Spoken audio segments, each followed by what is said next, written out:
Okay, so today I thought I'd do some more Q&A, some more popular questions that I get quite often.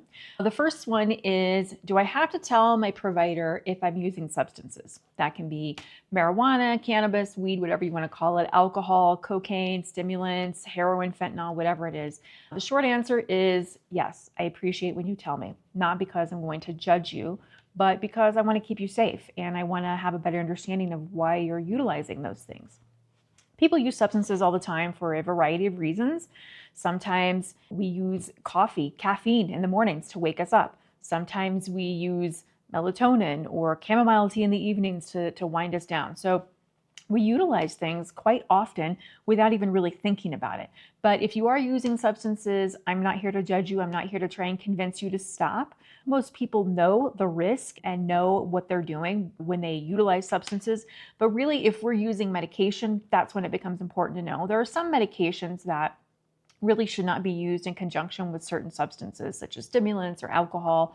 I'm thinking of Wellbutrin specifically as one that can interact and interfere. The use of nicotine can decrease the effectiveness of some medications. Sometimes the epinephrine or norepinephrine in certain medications can interact with the substances you're using, which can increase your anxiety and make you jittery or feel on edge.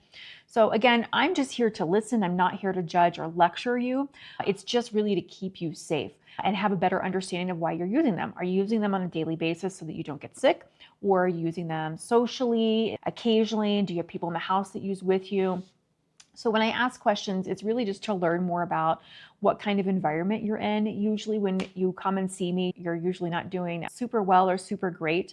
So it's not my job to judge you and make you feel worse about things. My goal is to listen to what your goals are so that we can come up with a plan together and meet that plan together and meet your goals in a timely and safe fashion. So again, I do appreciate that you tell me. Sometimes it takes a bit of time to develop that trust. And this isn't going to go in your chart or your file. It's not going to follow you everywhere. It's not going to show up on a background check. I'm not calling the police. I'm not turning you in to your family.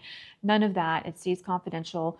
In fact, in Colorado, we have some very specific laws that relate to specifically substance use and mental health.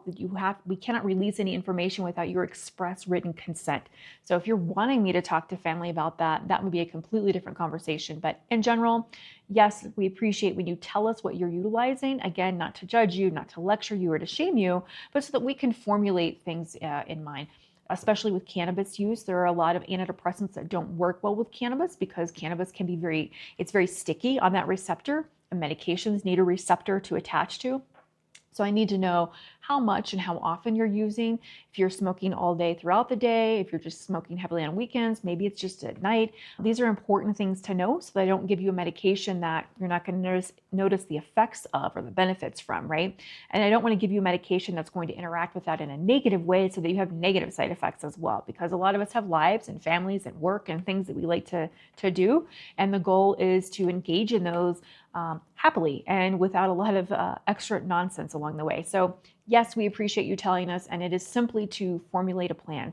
You know, if you're using a substance, say at night before bed because your anxiety is so high, you can't really sleep. That's important to know because that's something that we can talk about. What are other ways and how can we utilize that to your benefit, right? What are some things that we can do to help you with that? So short answer, yes, but not to be shamed or judged at all in any way, shape, or form. So the next question, what if my provider thinks that my problem isn't, quote, bad enough?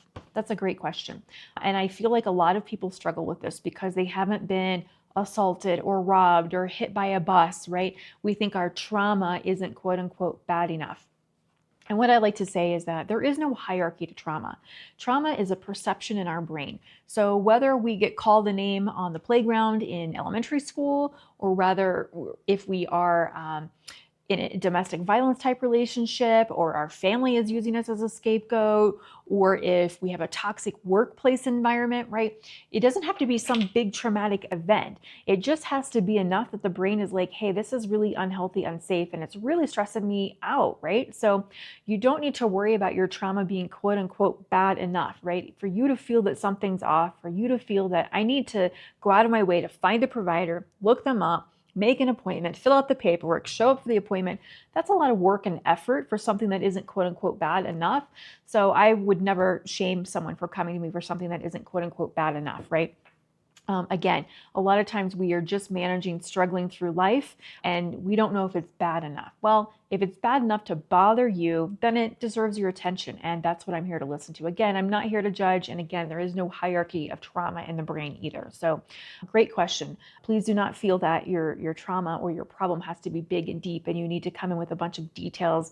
We don't even have to get into details of things. I just need to know what's bringing you in. I'm struggling with anxiety. My mood feels off.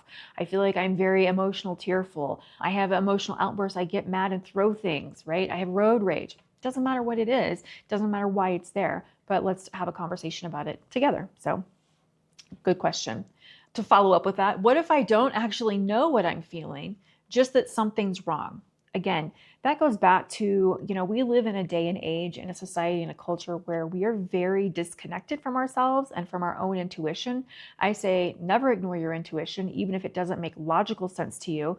Your intuition, your body, your neuroception, that's that feeling or that sensing without the brain involvement, right? That's usually never off. There's always a reason, a protective factor. Even if we don't see it immediately, it's typically there. You might learn about why after the fact, right? You might learn about why years later. However, it doesn't matter. So if you are feeling that something's off or something's not right, it's important to take note of that. And again, like I just said previously, if it's enough that you notice and you are looking for a provider, researching online, calling or going online and scheduling the appointment, filling out the paperwork, and then showing up for the appointment and talking to a complete stranger, usually about very sensitive, vulnerable topics, that deserves your attention. So I always want to make sure that I honor that and appreciate when people come in. And I do understand, I do know, I've been in that position myself where it's hard to talk to a complete stranger about really intimate, vulnerable details of things. So I do appreciate when people are honest, and I keep that within our session. I don't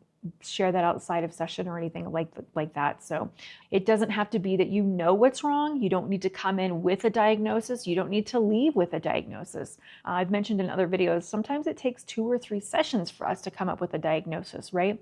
And I take that seriously. I don't want to just throw something on you and be like, oh, this is what you got. That's it. I'm very honest and transparent. We'll say, from what you're telling me in this hour and a half, right, it sounds like it could be A or B, or it could be C or D. But let's continue to talk through it and get to know one another, because sometimes it's not straightforward, cut and dry. But if you feel like something's off, and enough to the fact that you are thinking about seeking help, or you're on here searching for answers to things, I think you owe it to yourself to at least make an appointment, go talk to someone that you feel comfortable and safe with. So yeah, you don't have to actually know. And the other thing that I will say is sometimes it's really hard for us to put words in, or feelings rather, into words, right? We don't learn our emotional vocabulary till very late in life, unfortunately. So even if you don't know how to explain it or how to say it, that's part of my role, is to help guide you through that, help give you suggestions, clues, hints. I use a feelings wheel. We'll use different scenarios. We'll use different situations to talk about things. And sometimes it's important to recognize, for myself, I will say, for a long time, I didn't recognize these signs and symptoms because I was so busy, so in the moment, go, next, that I wasn't really, it's not that I didn't know what was happening. In the moment, I didn't know, or didn't know how to express how I was feeling. But when I was able to stop and slow down and really think about things, it became a little bit easier. And sometimes in our current society and our current lifestyle, we don't have that capacity to slow down. So I like to create that space in appointments and sessions so that people can kind of slow down and be like, oh, okay, that's what this is happening for. That's why I'm feeling this way. That's why I felt triggered when so-and-so said this, or when I heard loud noises, or when the kids leave the house a mess, or whatever it is, right? So it's really just about noticing where you feel that in your body and slowing down. So you don't need to know, you don't need to put it into words. That's part of my role, is to help educate you, and we will talk about that in session. So don't worry about that. But another good question. The opposite end. What if I'm scared that my provider will think that I'm just too much? Great question. And I know that worries people, especially highly traumatized individuals, or very high functioning stressed individuals, where it looks like things are great on the outside, or it can look like everything's falling apart. both ends of the spectrum. Please don't feel that you're too much. If your issue or your situation is more than what I can handle, I'm going to talk to you and tell you. If you have, for instance, if you have an eating disorder, let's talk about that, right? That doesn't mean that you're too much for me. That's just not what I specialize in, but that doesn't mean that you're too much and there aren't ways that we can't work together and work through some of this. Maybe you're afraid to go talk to an eating disorder specialist. We can work through that together too. So it's not that you're too much. Please don't think that. Or that you're too acute. A lot of providers will say, oh, you're too complex, you're too acute, right? It's the same thing as meaning you're too much or it's outside of their wheelhouse. But I feel like I try and be very transparent with people and say, I don't have as much experience with this, or this is really my specialty, so that we can kind of talk about that early on so that you're not wasting your time trying to build rapport and gain trust and all of that, right? I want you to get the help that you need, but it's still my job to listen to you and decide, okay, I know this person might be helpful. I know this place might be helpful, right? So there's lots of things that we can talk about, but you're never too much for a provider. So please don't think that. We hear all sorts of things. Most of us have experience in several different diverse communities, populations, and settings. And we do hear a lot, which is why it's important for us to have our own therapy outside of therapy, right?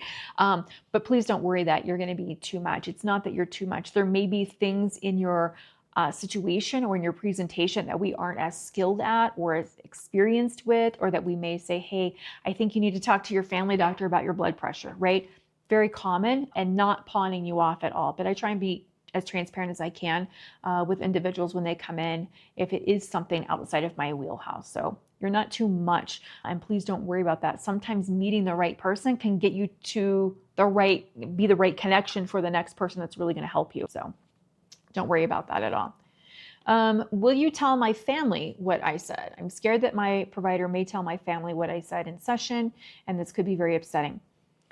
Understandably so. But as I've mentioned before, there are very special federal, state legal protections for individuals that have substance use or mental health issues. As a provider, I need to have your express written consent to discuss, divulge any information with anyone, even your therapist or your family doctor, outside of a medical emergency.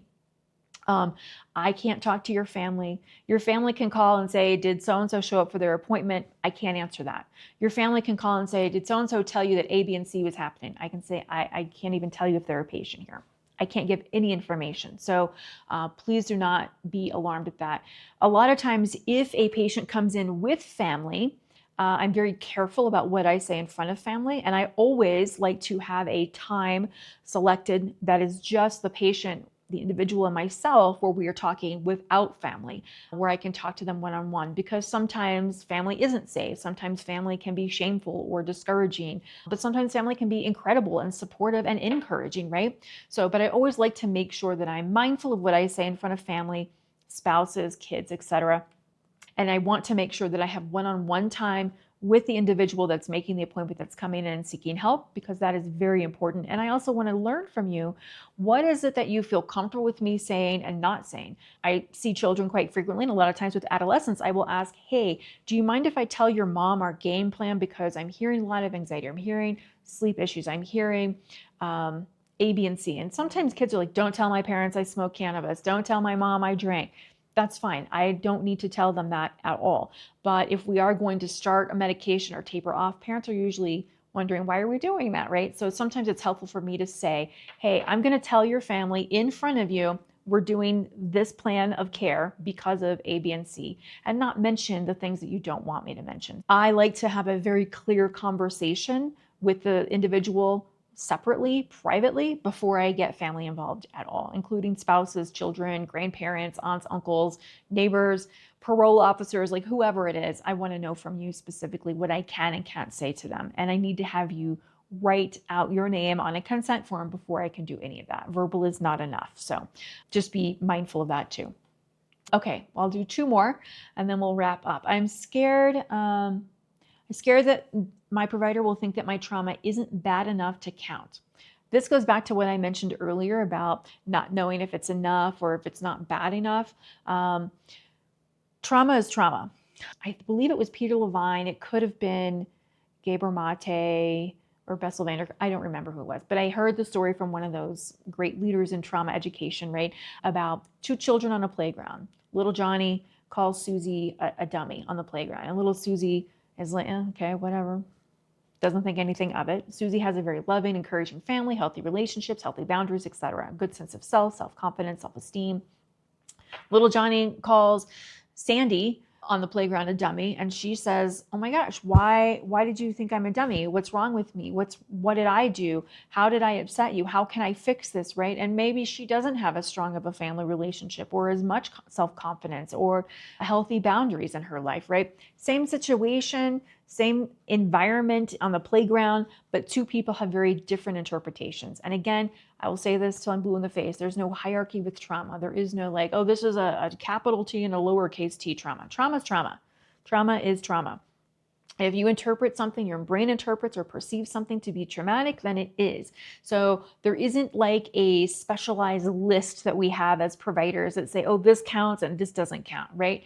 That's part of our role too, is to educate you and say, is this traumatic for you? Yes or no. A lot of times with trauma, we minimize, we invalidate, we dismiss. We don't think it's bad enough to count because it doesn't rise to the level of the criminal justice involvement and cops and a hospital stay and all of these things, right? It doesn't need to count as that, right? Sometimes it can be as traumatic as being stalked by someone, or it can be as simple as having a really unhealthy work environment where you are expected to not take lunch breaks and be at a very high level and have unsafe things at work happening, too much in your workload, etc.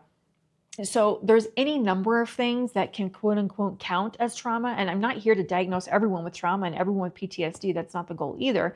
But please don't feel that it's not bad enough to count. If it's something that's bothering you, yeah, go talk to someone about it. Develop some trust and rapport. Tell them what's going on. And you can say, I really don't feel like it's bad enough. Sometimes part of our role is to educate and provide a corrective emotional experience, right? So let you know, hey, in the grand scheme of things, this is actually pretty bad. Like what you're describing is actually pretty bad. And in real life, you may have been minimizing and invalidating that. It's not that big of a deal. It's not so bad. Other people have it worse, etc.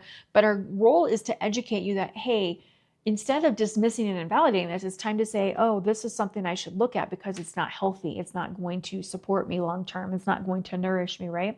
And on the other hand, sometimes there are situations where we get really fixated on one thing. Well, so-and-so said this one thing and they've apologized. They've never said it again, but I can't let go of it, right?